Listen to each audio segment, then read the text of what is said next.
¡Qué asco de gobierno! Jamás pensé que vería a mi presidente pactar con separatistas, etarras y demás calaña. Jamás pensé que vería cómo intenta instaurar una república bananera. Por eso me alegro de que Cayetana Álvarez de Toledo defienda la Constitución frente al separatismo y el guerracivilismo, que campan a sus anchas en el gobierno.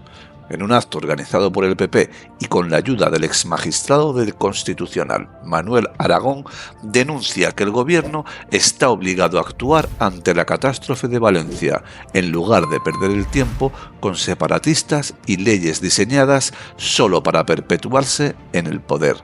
Si quieres que esta verdad llegue a todos, suscríbete, dale like y comparte este vídeo. Bueno. Muy buenas tardes y bienvenidos a todos. A mí me corresponde el enorme honor de introducir, brevemente lo prometo, esta primera mesa. Hay dos mesas esta tarde y quiero hacerlo con un par de reflexiones. La primera es que una Constitución no es solamente un texto jurídico, la ley de leyes, es también una actitud, una disposición, una voluntad, ¿no? Y en el caso de la Constitución de 1978 es una buena voluntad. De hecho, esto es lo que distingue a la Constitución del 78 de sus muchas y malogradas predecesoras. Es decir, que no es una Constitución de parte que una mitad quiso imponer a la otra, ¿no? Nació de la buena voluntad de unos hacia otros y de todos hacia lo común, es decir, hacia España, hacia la nación, ¿no? La Constitución del 78, de hecho, recoge de forma adulta, de forma inteligente, de forma generosa, una definición que Fernando Savater aquí, Andrés Trapiello y otros, yo creo que Tomás Ramón también estaba en una pequeña plataforma que montamos hace unos años contra el desafío separatista en Cataluña, Libres e Iguales. Un día definimos España como una voluntad ciertamente empecinada de vivir juntos los distintos. Y esa definición se recoge en la Constitución, ¿no? Moralmente. Fue la paz civil española un monumento a la reconciliación. Pues es evidente, no hace falta ser un lince para verlo, que esa buena voluntad constitutiva y constituyente brilla hoy por su ausencia, ¿no?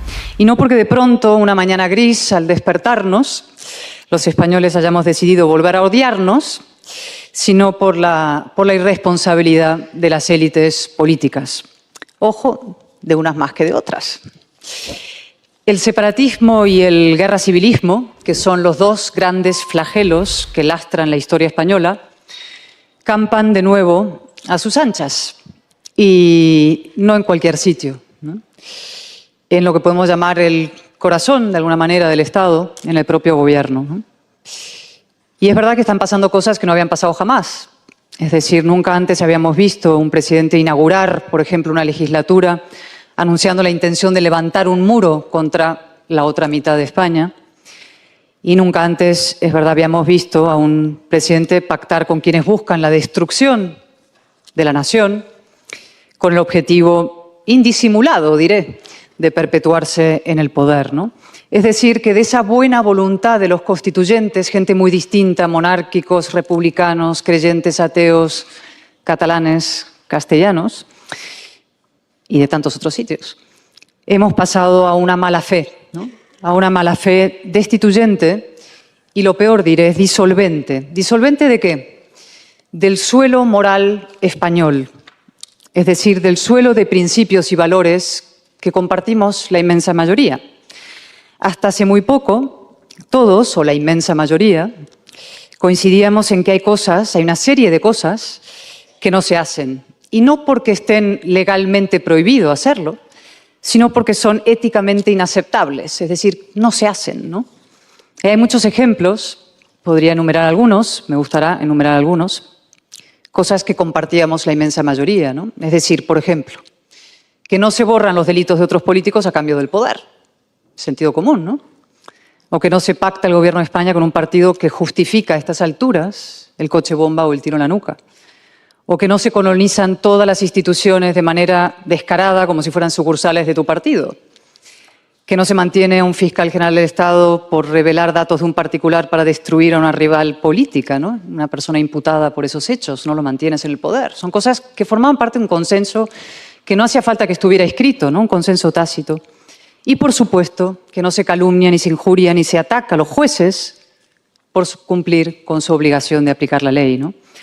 Hasta hace poco los ataques a la justicia los protagonizaban, de hecho, fuerzas marginales y rupturistas. Hace unos meses apenas se subía algún portavoz marginal y rupturista a la tribuna del Congreso, insultaba a los jueces y todo el mundo se escandalizaba, todo el mundo. Pues unos meses después, esos ataques, esas calumnias, esas injurias, las encabezan ministros, el propio ministro de Justicia, ministros del propio Gobierno de la Nación. Es decir, eso es un proceso de degradación acelerado, ¿no? El suelo moral, como digo, español está siendo socavado y eso tiene consecuencias estructurales y de largo plazo, porque sienta un precedente peligrosísimo. Porque, a ver, ¿con qué argumento o qué argumento van a invocar o qué autoridad moral para denunciar mañana aquello que hacen hoy? ¿No se dan cuenta? Es decir, que la mala fe no sumerge en la ley de la selva. La mala fe convierte la política en ruido y furia que nada significa. Y eso se ve, la prueba definitiva está en las sesiones de control. No sé cuántos de ustedes siguen las sesiones de control, aparte de mis compañeros que están aquí.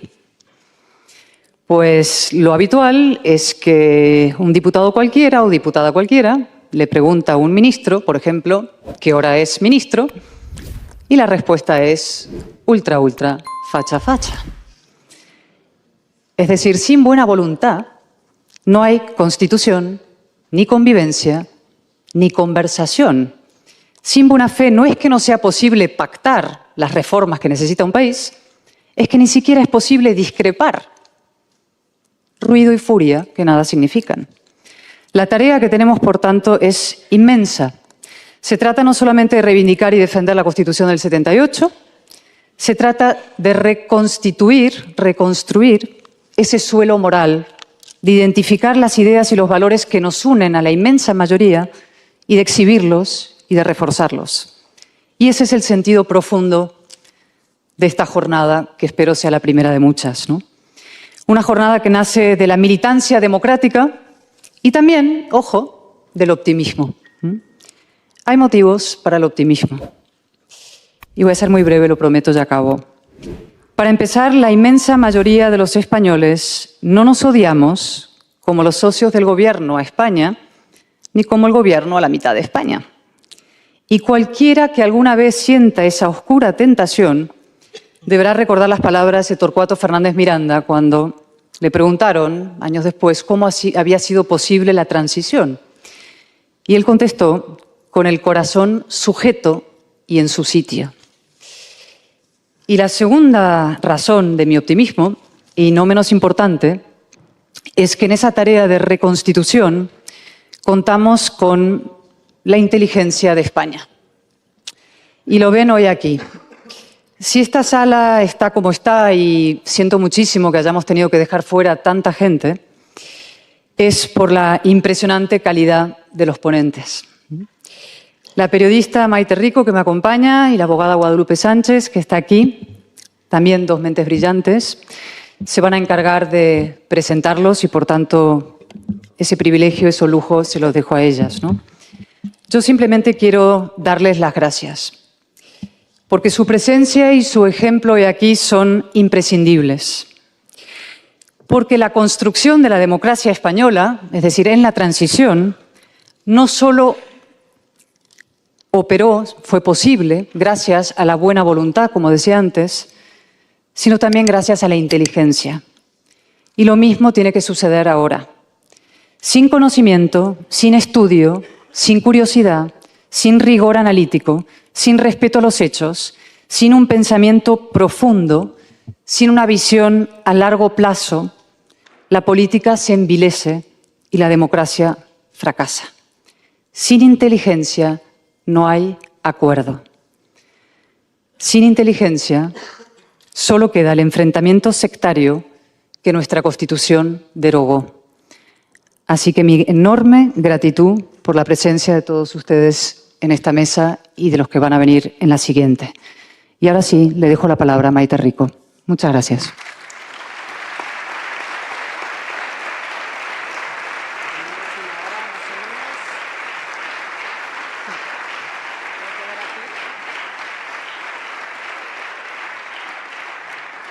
Hablando de escucha de consensos, en una entrevista en El Mundo, creo, Manuel Aragón mencionaba dos momentos en los que se puso en riesgo el consenso político en España. La reforma judicial del 85, que cambió la formación del Consejo General del Poder Judicial, y el nuevo Estatuto de Cataluña de 2006.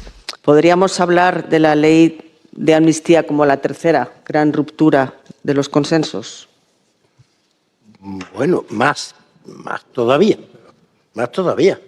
Es decir, es que la ley de amnistía, ni siquiera por consenso,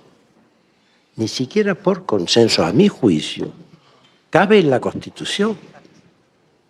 Es decir, hay cosas que no se pueden obtener por consenso. Por ejemplo, establece en la Constitución que todos los mayores, algunos estamos aquí pongamos, más de 70 años, pues sean lapidados. La Constitución es una cosa muy seria, que garantiza la libertad y la dignidad de las personas. Ni por consenso siquiera. Fue algo peor, ha sido algo peor. Lo otro fue ruptura de consenso y así salieron de mal las cosas. Cuando el derecho se tuerce, el derecho acaba vengándose. Siempre. Siempre. Entonces, no sé si quieres preguntar, porque como no nos queda mucho tiempo, ¿qué ocurre con el Estado autonómico? ¿Qué pensamos del Estado eso iba, autonómico? cuando estaban hablando exactamente Sí, pues si de la reforma constitucional, porque justamente la brecha entre la calidad de la educación, la sanidad, los servicios entre autonomías es innegable. Hay controversia sobre la financiación, privilegios forales. ¿Podría cambiarse el título 8 o qué se puede establecer? Bueno, también se habla de federalización, de recentralización, en fin, ¿qué hay que decir sobre eso? Rapidísimo, porque los demás también. No hay que recentralizar. Lo que hay que aplicar la Constitución y la jurisprudencia del Tribunal Constitucional. Pongamos un ejemplo, el de la Dana de Valencia. ¿Para qué vamos a irnos a la teoría? Vamos a la práctica. O la educación. La doctrina del Tribunal Constitucional es que en materia de educación, artículo 149.1.30 de la Constitución, el Estado tiene la competencia suficiente para dictar normas con la densidad normativa necesaria para garantizar el derecho a la igualdad en la educación en todo el territorio nacional. No hace falta recentralizar. La catástrofe. La legislación sobre catástrofe. La misma legislación sobre el estado de alarma. La Ley de Seguridad Nacional. Atribuyen al Gobierno la competencia exclusiva para ese tipo de situaciones. Sin duda alguna se la atribuyen. Y como ha dicho el tribunal, yo voy a mi antigua casa, las competencias del Estado son irrenunciables y de obligatorio ejercicio. Es que está mal el Estado autonómico. Normativamente, algún día podríamos arreglarlo un poquito. Está un poquito confuso. Pero en las cuestiones fundamentales, el problema es que no se aplica lo que dije antes de la Constitución o se falsea en su aplicación. Hacía falta que cualquier comunidad autónoma le pida al Estado que acuda en auxilio. No, en esa situación el Estado tiene necesariamente, sin que se lo pida a nadie, que actuar porque tiene atribuida la competencia. Bueno, pues yo no digo nada más, pero son unas pinceladas sobre el Estado autonómico y sobre lo que nos pasa.